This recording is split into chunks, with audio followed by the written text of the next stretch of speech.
Planning a fishing trip shouldn't feel like a full-time job. With FishingBooker.com, you can find and book the perfect fishing trip within minutes.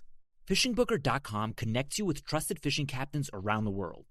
Booking is fast, easy, and secure, with access to verified customer reviews, loyalty rewards, and around-the-clock customer support. Everything you need to book with confidence is in one place. So head to FishingBooker.com and start planning your next fishing adventure today. Mazda has been named Consumer Reports' safest new car brand. It starts with our approach. Every Mazda comes standard with proactive safety features, so you're more aware of what's around you, more focused on the road ahead, and ready before problems ever start. Mazda, more of what matters most to you. Go to MazdaUSA.com to learn more. Consumer Reports does not endorse or promote any product.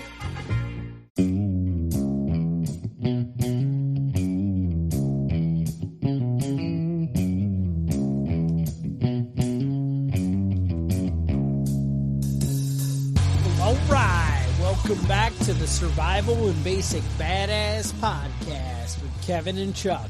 Today, we're going to talk about some skills that you might have learned from the Great Depression.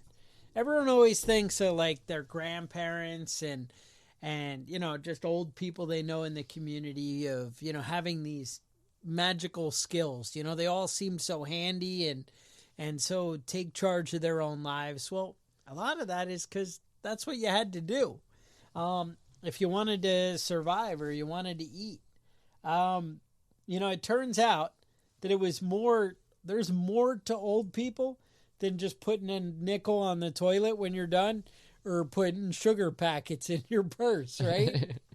You know, that's you remember Grandma always stuffing the old some sugar packets. Just got to get those home because, you know, they're just here. You could take them. Yeah. Do that for a month and you can have enough to make a pie, man. The little jellies. Mm-hmm. I still haven't figured out the ones who were stealing the silverware, though.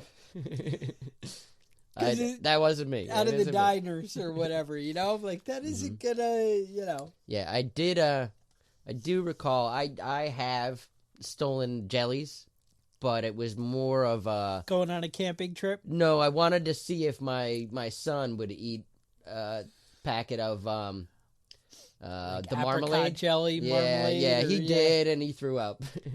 I also got him to drink spaghetti sauce out of a jar with a straw. Nice. So I mean, well, that's a win. He's an adventurous kid. Like he's probably made, you know, $15-$20 off of weird foods that I've gotten him to eat. Some of these we have some actual like skills and little tricks. But I gotta say, a big part of what made people successful through the Depression, how they were able to cope or deal with it, was a lot of the mindset. Mm-hmm. Having the right way to approach things and just tackling things head on. But you're thinking that I'm going to cop out here and fall short, but I got actually a pretty big list of different things that were kind of unique to, you know, that older generation. I would say the number one rule, it would be like reuse, reduce, recycle, repair. Don't waste anything. Right. You know, I hear stories they would, when their shoes wore out, they would actually cut up tire tread and put it on the bottom of their sandals. I also heard you could do, they would cut old belts and line the bottom of their shoes. Yeah, it seems super uncomfortable. You know, man, walking with a thump in your foot or something, you know, that seems iffy to me. But these are the kind of things, you know, but like I look at my kids, like they'll come in, one of the kids came into my bathroom. I had them like the medicine cabinet there and was giving them something. She'd gotten a cut and was in for Band-Aids or whatever. And she's like, oh, you know, but I don't want to have to go back to my bathroom. You have triple antibiotic or whatever right here. Can I use it? And I'm like, sure. Now, mind you, the cut is like an inch long, maybe a quarter inch wide. Uh-huh. She squirts out like an inch and a half line of freaking, you know, like toothpaste looking thickness, you know? I'm like, are you kidding me? And she smears it, and it's like sitting up like a quarter inch on her arm. I'm like, get the heck out of here. That costs like $5, you know? And I just be a little aware of what you're using. Yeah, you don't need all that toothpaste. You know, hey, there's nothing wrong with stingy. I'm not talking trash. You know, when you're using the toothpaste, maybe at that point you switch to a pea size amount of toothpaste on there. You make it last a little bit. That's right. Triple antibiotic, even a little less than a pea. You don't have to go crazy. One of the other things, like the mindset of cash is king. Just when you have one, you want a deal for money. And they looked at it not just like, when I say cash is king, I assume in most people's mind, you think, oh, well, I don't use credit cards. But they meant like as opposed to bartering, as opposed to whatever. Right. It's, money in the hand is really going to do it. Yeah. $10 is better than $15 of flour. But again, we're going to get to trading flour and whatever in a minute. I mean, it has a place. Right. But, money is... one of the big things that came out of the Depression also was people started using budgets and actually budgeting their stuff. And I know my kids have kind of been through this where they're like, oh, my God, I don't realize that I spend $20 a day, in and out of convenience stores or coffee or whatever, If you plan it out and realize where all your money's going, it really helps you tighten and kind of find a way to get through. Now, you're thinking, well, I'm not so worried that a depression is going to happen. I'm worried about how to survive in the apocalypse. Well, guess what? If you go with that same mindset of, I'm just going to use the minimum, I'm just going to, use what I need today. Right. I don't need to sit and eat the whole bin of whatever, the 2 packages of Oreo cookies that I have while I watch TV. You actually plan out and kind of ration things out. It's that same idea of budgeting your resources. Right. So just look at it like that. A good way to get into this whole preparedness would also be like trying to live a debt-free lifestyle now. I mean, especially if you're young and you haven't gotten into trouble yet with debt or anything like that, if you can maintain, that's the way to do it. So often I see people, they move out of mom and dad's house and they get married or whatever, and they're 25 or whatever, and they're like, oh, I should have a house nicer than my parents. I don't know why they live in that crappy old house. Right. And oh, my parents have crappy old furniture. I need everything nice and new. Right. And they go and they do it. Thank God I got a credit card. And, guess what? You probably can do it with a credit card. You can get into a lot of trouble. And yeah, there's a lot of nice new shit that I'd love to have. Love to have, right? There's... Just suck it up. Don't get me excited. I might, whip them out right now and, gotta get something. That's the thing, So really just work on, getting towards self-sufficient too. They did a lot of things like sewing their own clothes. Right. You really should learn how to sew and kind of mend things. Yeah, that's honestly a big thing with me. I have a job where I just destroy the clothes I'm wearing. And when I, rip jeans and, my new jeans become my old work jeans over time. But, I try and stretch them out. I stitch up little holes before they become big holes. And, I've gotten my fair amount of shit for sewing shit up. But, I started doing it in the Navy, sewing patches on uniforms. And I'm not too bad at it anymore. All right, not bad. It's a handy skill to have, especially, if you don't, if you're a single guy, you don't have a wife, or, your wife has no interest in that sort of bullshit because, she got a faggy husband to do her clothes, do her sewing for her. But, hey, whatever. You know, it comes in handy. It's a handy skill to have. It really is. And these are, all these things, when we're dropping things like sewing or, whatever, these things, they're all over YouTube, whatever. But these are things you should learn now. Right. You really being self-sufficient, being able to handle the basic plumbing, the basic carpentry, the basic things in your house, just don't be afraid every time. When something breaks, try and find out the answer, figure out how it works. Yeah, if you're going to call somebody to come fix it, then try and fix it first. And then you can call them afterwards. When I do call, like, the furnace guy or something, and it's been a long time since I've needed to, call in outside help. But when I did, I paid attention. I'm like, oh, what are you doing? What's going on? No, I gave him a big tip because I knew I was kind of a dick, trying to. But, he was cool. I was cool. It all worked out. Now I refer him lots of other customers, so it worked out. Having a garden. We've talked about that 100 times. But guess what? Everybody had a garden back then. Yeah. Everybody. And, you can save a decent amount of money just growing a tomato plant. Yeah. You can save a decent amount of money growing a cucumber plant. You don't have to dedicate, 3/4 of your backyard to gardening. That would be better. Yeah. I've done that, but, just a pot on your balcony, a pot on your back deck. With something simple growing in it. And guess what? Those are also some of the nutrition that people really lack when times get hard. When food's short, yeah. When if food's you're surviving short and on you're rice, surviving on rice and a loaf of bread, those little extra vegetable supplements make a big difference in your diet. Can make a big difference. And those are the things that are expensive, when you're going to the store. So that's going to really pay off. I'm sure you'll tell me vegetables aren't that bad, but fruit, that kind of stuff, what I'm talking about. Especially if you're one of those crazy people that's into all organic. You can grow organic food in your backyard. That works? It's super expensive at the store. I don't know why.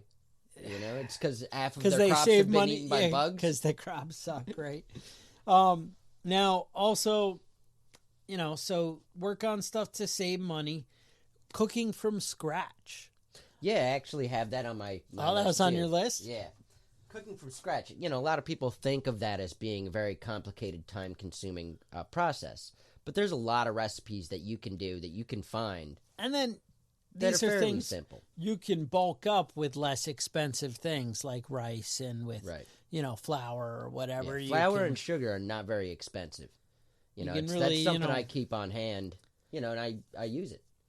I keep the flour, keep the sugar handy. All those sorts of basic stuff, cooking items are very inexpensive.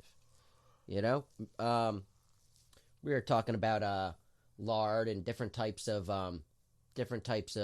grease you can use. That's it's not butter. Doesn't taste as good. But, it's got a good amount of calories in it. Yep. And, when you're short on food, when you're short on stuff, calories are important. Everyone's always trying to cut calories because we're all a bunch of fat asses. Yeah, that's true. But when there's a time when calories are important. Calories are important. Right. Another trick that, kind of came out of that depression was they would stretch meat, make it go further by mixing in, like, lentils or oatmeal. Yeah. Stuff like that. Yeah, when I was a kid, my mom used to mix in the oatmeal with the meat. Right. And, it stretched it, but it also didn't taste fantastic. I'll be honest with you. I don't know. My mom used to be famous for, like, one piece of bologna on a sandwich. Uh-huh. You get the, Yeah. So. And that, because that bologna, that shit's expensive. It's like 98 cents a pound now. Yes. that processed pig ear and what do you need all that meat? What are you talking about? And I think that's half my problem, where my belly came from, is all these carbs, because there was never protein to be found. Yeah. No, you can stretch meat with oatmeal. You can stretch it with breadcrumbs. You can, especially ground beef with lentils is a good way to do it. Right. But it's not. It's just remember that it's not going to taste as fantastic as a regular hamburger. But that's not really the point, is it? No. Also, I would say, we mentioned handyman, plumbing. mechanic skills, Yeah, I want to way touch around on the that. card. Yeah, Tell me. there's a lot of basic stuff that most people don't know how to do. Yes. That's easy to do.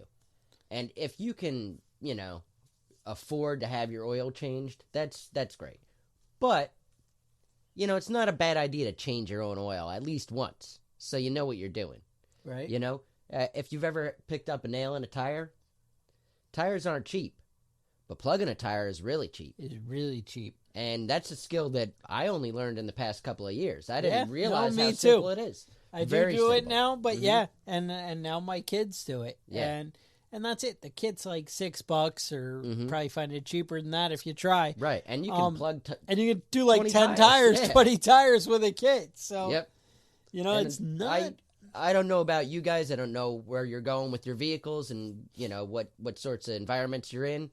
But I know my vehicle, I probably pick up at least 3 nails a year. Yeah.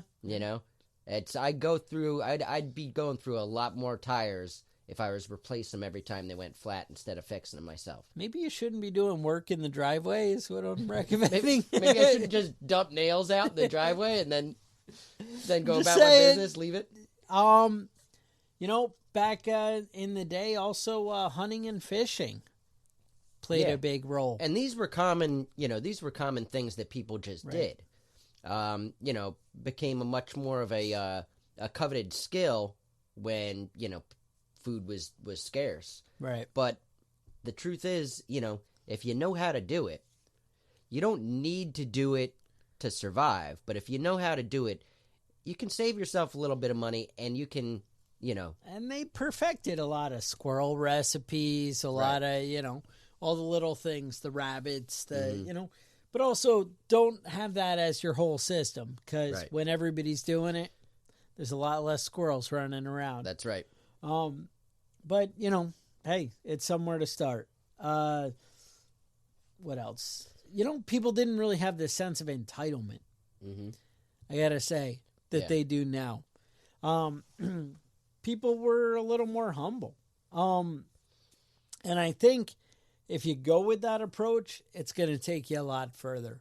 Right. Coming from a place of humility and graciousness, because that leads me into the next one here I have is really learn to work together and rely on your community. Right. Helping each other out is a big thing. Being friends with the plumber, being friends with the handyman, the mechanic. But it doesn't go where, I need plumbing, you need to come over and do it. Right. You want to have skills to offer. Right. And you need to be willing to use your skills to help out people, even though you're not going to get anything in return. Maybe your wife's making lunches for the guy for the next week or whatever. Mm-hmm. I don't know. I don't know what you do. But you need a skill. You need something to bring to the table. Right. And that whole give and take really makes a big thing. I know you see a lot of these when you see documentaries and stuff on the Depression and like that, and you always see like the city in the summer and it's hot and they're all, miserable and whatever. I think they just want to show as much misery as they can in those things. But they would hang wet sheets over the doorways. Mm-hmm. And then when the water evaporates, as any wind or anything blows, it would end up cooling off the rooms and different things like that. So there's always some cool little tricks you can pick up. Right. Buy used stuff. Mm-hmm. I actually mentioned it one of the early on episodes, but whenever I buy something, it goes through my head. You know what? When I'm selling this at a yard sale, when I go to move or, whatever in a couple of years, what's somebody going to offer me for this? Right. This thing that I'm paying $50 for, is it worth about $4? Mm-hmm. Because a lot of times that's true. Yeah. And if it is only worth $4 as a used item, maybe you might be able to find it for $4. Right. And that's, just something to consider here and there, Mm-hmm. Do a little research and maybe when you're making the money and it's easy and times are good, put a little aside or maybe be a little cautious. So, pick up some things used so you can put a little more aside. Right. And, just kind of look at things like that. Prioritize, what you do. a lot of times during the Depression to make ends meet, people would freelance and do a lot of like additional jobs. Right. You know, they would don't turn down work. Yeah, exactly. You know, you'd get up and be the paper boy, or you'd get your kid up to be the paper boy. Leads me into my next thing. The whole family would find a way to contribute. You know, wives would make lunches for people, you know, even outside the family to sell. Right. You know, go down to the construction site and sell sandwiches or different things like that. And I know these, you know, well, that's old fashioned and you can't do that now. People just go to Wendy's, whatever. Well, you know, whatever. But, I mean, these are the things that people did to make it work. And, you know, they used to make handmade toys for their kids. Turns out if you're a little creative, you could probably make your kids something cooler than you could buy for them. Right. Something they'd want to keep and maybe hand down to their kids. So, you know, stuff like that. People used to make their own toothpaste. Yeah. Do you have a recipe for that? I do. I don't. A little sea salt? I didn't know. Okay. Baking soda and peppermint oil. Okay. I say they whip up a little toothpaste. I'm gonna have to make some. I of this imagine and it try could out. just be baking soda, Period. and it just will taste like ass. Like baking soda. Yeah. I had a friend that used to use hydrogen peroxide as mouthwash. Now you can do that and it's effective, but you know it That tastes just like sounds hydrogen horrible. peroxide. Yeah, that sounds horrible.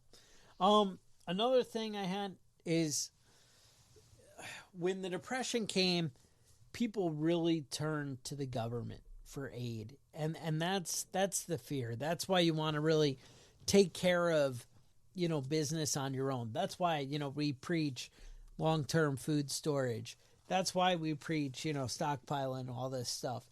You never know when things come, and you don't want to be the guy who's dependent on the government. Right. You don't want to need to turn to them for help. There's a lot of people actually. You know, if you look back in you know, a lot of the statements that people made during the Great Depression, the only people that really went hungry were the people that were too proud to go to the government for help. I can't be the janitor or whatever. Right. People that were too proud to do things that, you know, that were beneath their station. Right. But, you know, there's something to be said for pride, but there's also something to be said for not being such a proud asshole that your kid doesn't have anything to eat. Exactly. You know, a man takes care of his family. And same token, you know, women don't let their babies go hungry. You know, you do what you have to do. You know, I don't know. We work hard, and that's the thing. Now, when it comes to bartering, tell me about bartering. You know, that's a specific skill set. All right. You know, in its own.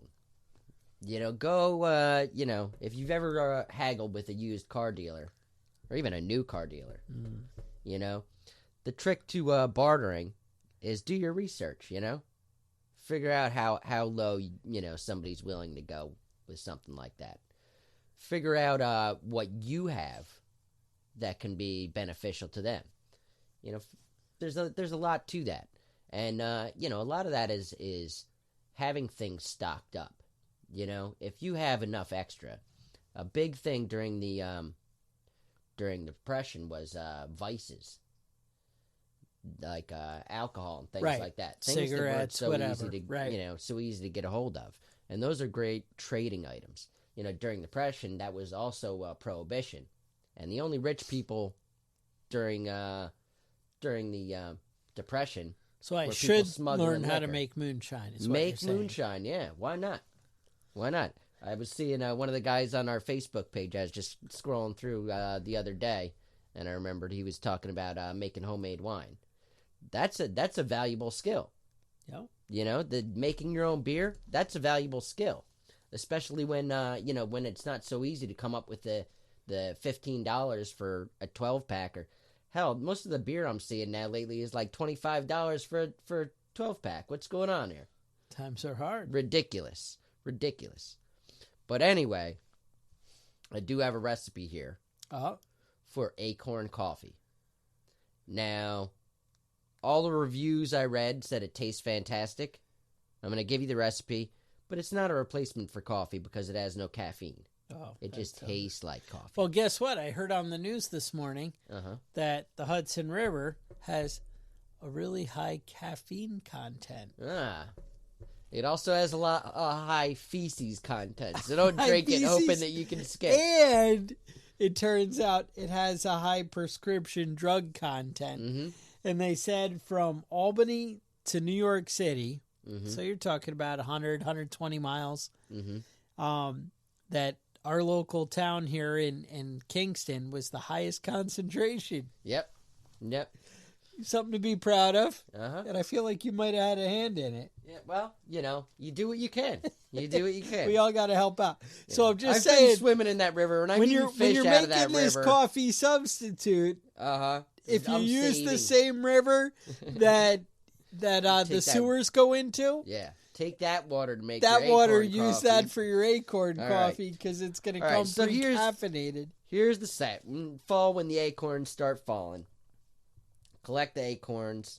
Discard all the acorns that are soft or have holes. If they have holes in them, that usually means there's maggots in there. Oh, I don't like maggots. Just heads up. Worms and maggots. Or, if their shells are cracked. All right. Remove all the leaves and the cups, the tops of the acorns. Boil it for 15 minutes. These are the acorns in the shells, but with everything else removed. Boil them for 15 minutes. And that's going to suck out the tannin, which is a somewhat toxic and especially gross tasting thing that acorns have. Yes. This is also going to soften the shells. So then you shell the acorns, spread them out on a cookie sheet, bake them at 350 until they're Now, so we don't have coffee, but we have an oven. We can do 350. Well. You can brown it any way you want. Yeah. All right. It doesn't have to be an oven. All right. So, if you're going to try this out, and I recommend, obviously trying it out before you need to. You're going to want to move them around while they're in there so they brown kind of evenly. Remove them when they're fully browned, grind them up, roast them again. And then just use them as regular coffee grounds. Like I said, it doesn't have any caffeine, so, it's not a real supplement to coffee. But I'm thinking that I got to try this out, Acorns are one of those things that just dump all over the place here, and, they're just a pain in the ass when you're walking around barefoot, and I just complain about them. But there's a lot of uses for acorns. But this acorn coffee was a big deal during the Depression when coffee wasn't easy to get. Coffee's one of those things that's shipped. We don't grow it here ourselves. So, it's one of those things that are going to be the first to go. I have a pretty big stockpile of coffee, I have to point out. Well, that's important. Now, we're talking about a time when food isn't so easy to come by, money isn't easy to come by. And we should talk about stockpiling food real quick. I know we've done entire episodes on it. We have. A lot of you guys have seen, your stock. You sent me lists of what you got and, posted pictures of your stock. And, I'm really glad. Like, a lot of people are really, doing a good job on this. And that's really the most important thing, in my opinion, when it comes to prepping, is stocking food and water. So, a lot of you guys are on top of it. Let's just run through a quick list of inexpensive things that you can get that are long-lasting. Peanut butter, nuts, power bars, granola bars, canned meat, canned soup, canned vegetables, sugar, flour, salt, pepper, rice, and multivitamins. Now, when you've got these things here, you've got a basic set. Obviously, there's a lot more stuff that you can stock up on. But you got to remember to rotate your rations. Use your older stuff, stock it with new stuff. Keep it so that, when the grocery store isn't open, you don't go downstairs to your stock and realize everything's been expired for 2 years. Yeah, that's no good. Right. But then go ahead and eat that expired stuff. Yeah, anyways. I mean, most of the time it's It's recommended. I've eaten some A old rough stuff. guessament. Yeah, I've eaten some And old sometimes stuff. they mean it. Yeah, sometimes they mean it. They're not joking about milk. No. Now, I want to talk real quickly about diversifying your skill set. Really what this means is do things that make you uncomfortable. You know, do things that you're not completely confident that you know how to do. Do it now when you can have somebody come by and fix your mistakes rather than later when you need to do it and you're not capable of it. So it's just something to keep in mind. I try and do a lot of stuff. I mess stuff up all the time. I'm constantly fucking things up. You know, it's just my thing, because if you've never done it before, you're not going to be good at it. So when you need to do it and you've never done it before, same thing is going to apply. That's going to suck. Yeah. It's better when you can go back to YouTube or call somebody or whatever when times are a little better than to try and pull it off, when times are worse. Right. I want to talk about using it up and using it out. Oh, I like it. So this is about basically, I've got probably 6 pairs of old boots in my closet. All right. That I don't wear anymore because they're a little worn and they're a little ratty looking. All right. That's ridiculous. That's ridiculous. I need to go back to that first set of boots, the oldest pair, and just beat the hell out of them and throw them out.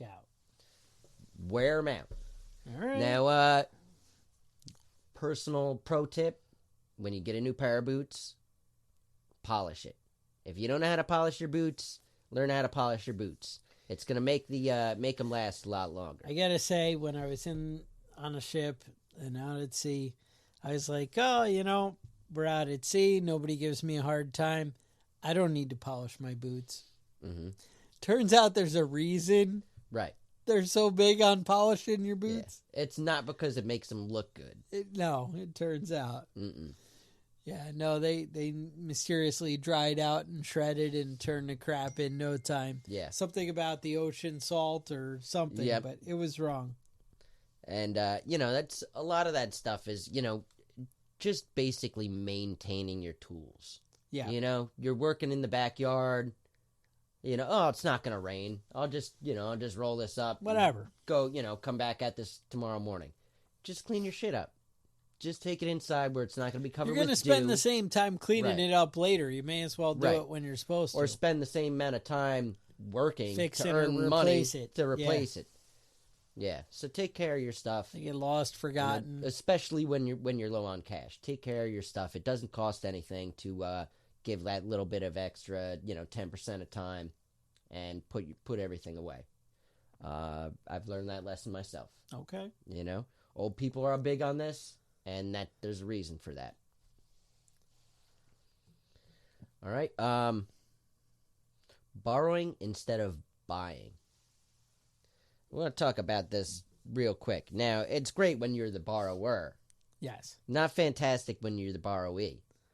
Mm-hmm. I had a neighbor that didn't have a lawnmower. He has a lawnmower now. No. Neither of us have a lawnmower now. Okay. Because he let his grass... There's a reason he didn't have a lawnmower. He let his grass grow so long that he didn't realize he was running over a boulder and just destroyed the mower. So, if you're going to borrow, be the kind of person that borrows things and takes care of it, If you use the car, at least if you're going to borrow from us. All right. Do the thing. If you're going to borrow something from somebody, that's a great way to save a little bit of money. There's no reason you need to spend $200 to buy a lawnmower when you got 10 square feet of grass. But don't be an asshole with other people's stuff, And when they need to borrow something from you, obviously, do your best to return the favor. All right, I like it. Now, we can all get along with one lawnmower. But when that lawnmower breaks, everybody's like, I don't know nothing about it. No. That's what he said. I just stopped working. Yeah, right. Yeah, okay. Hey, brand one new big lawnmower rock. just stopped working. Just stop working. Uh-huh. All right. Now, fixing versus replacing things. All right. You know, that's obviously a skill set. Yes. You know, that lawnmower was completely destroyed. Yes. My neighbor, the other neighbor, asked if he could Hey, can I have see that? if he can fix it up. I saw him cutting his lawn with He's that all same happy. mower. Yeah. He had it like Frankenstein. It was my body with a different engine on it and another blade from a different lawnmower, and he just Frankensteined it together and was cutting his lawn. So I mean, there's something to be said about that sort of thing. You know, a skill set, when you have a basic skill set of how equipment operates, you can have a better understanding on how to fix it and repair it instead of having to replace it. I like it. All right. That's what you got. How about layering up in winter? I keep my house a cool 65. 65. If you don't like That's it, a bold move, my friend. put on a sweatshirt. Damn. Wear a sweater. All right. Now you're talking about 65 in the summertime. No, 65 during the winter. Oh. That's. I know it's a lot warmer than most people do. I keep it down to 55 during the day until I come home. But, you know, I was in my bedroom the other day, going to sleep, and I couldn't sleep because I was sweating. And all of a sudden, I just got super aggravated. Why am I sweating when I'm trying to go to bed? This is ridiculous. Ridiculous. Just wasting money. So, I mean, it's something to keep in mind. You don't have to heat your house to 75 degrees. I think 70. So you can walk around 70 in shorts. or 72. I think 70 is what the What do swells. normal I think people the do? swells keep it at 70, and I think a lot of us in the Northeast kind of right around 68 now. 68, I think, is I think the average. 68 is the norm, and that's I usually around 68. Mm-hmm. But keep it cold. Save your heating oil. Save your electricity. Put on a goddamn sweatshirt, you lazy bastard. turn it down at night. Your woman's just gonna want to cuddle up a little bit Right, more. there's nothing wrong with that.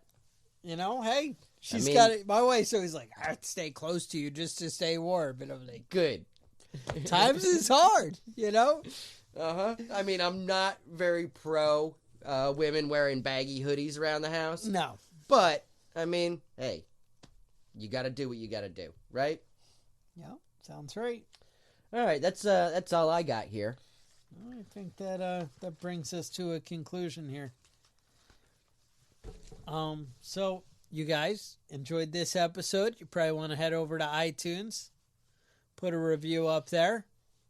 You may want to support us on Patreon. Put a link in the show notes for you.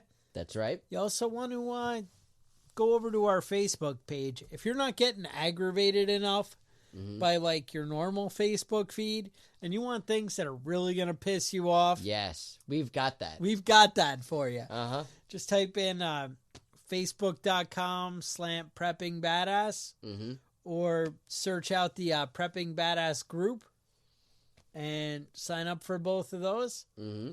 We'll Join up and be we'll get aggravated. you covered. We'll get you aggravated. Uh-huh. I think we're on Instagram, but that's a little less. I haven't really figured that out. They put pictures, but they don't say anything, and it's like art, or I don't even understand what happens. It's like old for people, man. photographers, or Old people I don't know Facebook. what's happening. Yeah. You can email us at preppingbadass@gmail.com. Let me know what you think. Send us your emails. Send us your hate mail. I love it all. All right. And you will get a reply. All right. With that, stay safe, and we'll talk to you guys next week.